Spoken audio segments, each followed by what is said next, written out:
53 سال ہوئی. اب دیکھیے وہ جو میں نے پہلے اعتراض اٹھایا، جب نبی کی عمر 53 سال ہوئی ہے، اب نبی کریم کو جب حکم ہوا کہ اب آپ مکے سے مدینہ جائیں، لیکن اس سے قبل مدینے والوں کی جو گزارش تھی رسول اللہ آپ تشریف لائیں. نبی نے کیا کہا جب تک آپ کا حکم نہیں، تو فرمایا کوئی معلم مبلغ بھیج دیا جائے. تو نبی کریم نے اپنے جانے سے پہلے مدینہ المنورہ میں بحیثیت مبلغ اور معلم حضرت مصعب بن عمیر کو بھیجا. اس کو بھیجا مصعب بن عمیر بہت زبردست چیپٹر ہے، بڑی زبردست شخصیت کا نام ہے حضرت مصعب بن عمیر، لیکن میں اس طرف نہیں جاؤں گا. حضرت مصعب بن عمیر پہنچے، آپ کی زبان بڑی شیریں تھی، آپ کا حسن بہت اچھا تھا، آپ کا لباس بہت عمدہ تھا، آپ کے اللہ تبارک و تعالی نے اتنی کشش رکھی کہ جس کی نظر جم جاتی تو پھر ہٹتی نہیں تھی. آپ نے مدینہ المنورہ کی گلیوں میں اور وہاں کے قبیلے والوں کو جب دعوت اللہ دی تو روایتوں میں آتا ہے کہ قبیلے آپ کی دعوت پر اسلام قبول کر لیا کرتے تھے. اتنی زبردست اور شیریں زبان تھی حضرت مصعب بن عمیر کی. پھر جب اللہ کا حکم ہوا یا رسول اللہ اب آپ بھی مدینہ شریف تشریف لے جائیے. اب نبی کریم 53 سال کی عمر ہے. ایک آمد وہ تھی جو 12 ربیع الاول کو مکہ المکرمہ میں ہوئی ہے، جس کا ذکر عبد المطلب بھی کر رہے ہیں، جس کا ذکر آمنہ بھی کر رہی ہیں، جس کا ذکر حلیمہ بھی کر رہی ہیں. اب ایک آمد یہ ہے جو مدینہ المنورہ میں ہونے والی ہے. جب نبی کریم مکہ سے چلتے ہیں ساتھ میں حضرت ابو بکر صدیق رضی اللہ تعالی عنہ، لیکن جیسے ہی مدینے کی طرف رواں ہے تو جو تاریخی واقعات ہیں میں ان کو سب کو چھوڑ رہا ہوں، لیکن جب مدینے والوں کو یہ خبر پہنچی کہ آقا دو جہاں رحمت دو عالم صلی اللہ تعالی علیہ وسلم مدینہ شریف تشریف لا رہے ہیں، تو تمام صحابہ نے مل کر اپنی بچیوں کو ایک ترانہ دیا. ان بچیوں نے اس ترانے کو یاد کیا.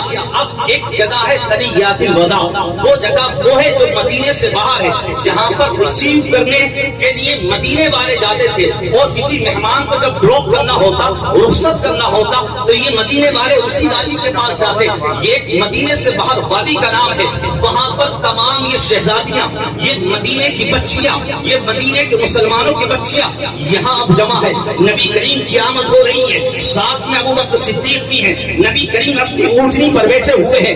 جب نبی کریم صلی اللہ تعالی علیہ وسلم کا جلوہ ہوتا ہے، جب نبی کریم کی آمد ہوتی ہے، اب یہ مدینے کی بچیاں، اب یہ انصار کی شہزادیاں، اب یہ مدینے کے مسلمانوں کی شہزادیاں اب یہ ترانہ گا رہی ہوتی ہے. طلع البدر علینا من ثنیات الوداع وجب الشکر علینا ما دعا للہ داعی. اس کا ترجمہ یہ ہے کہ آج 14ویں کا چاند جو ہے وہ ثنیات الوداع سے طلوع ہو چکا ہے، اور ہم تمام مسلمانوں پر واجب ہے کہ ان کا شکر بجا لائیں کہ انہوں نے ہمیں اللہ کی طرف بلایا ہے.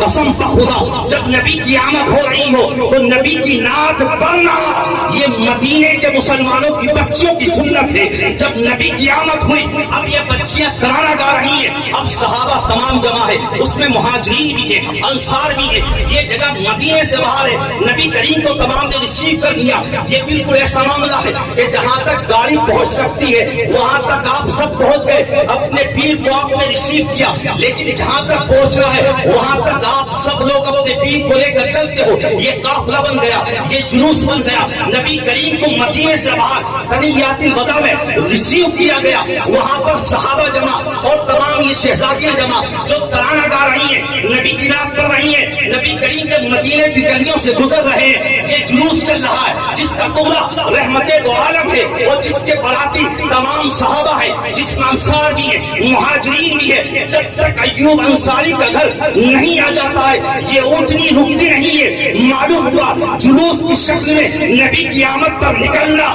یہ کوئی بدعت اور شرک نہیں ہے، بلکہ یہ انصار اور مہاجرین صحابہ کی سنت ہے. تو لہذا جلوس کی شکل میں نبی پر نعت پڑھنا، نبی پر درود پڑھنا، نبی کے ترانے گانا یہ مدینے کے مسلمانوں کی شہزادیوں کی سنت ہے. اور جلوس بنا کر چلنا یہ مدینے کے مسلمانوں کی سنت ہے.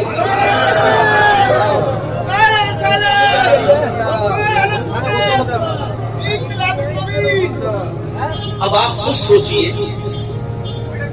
جو نبی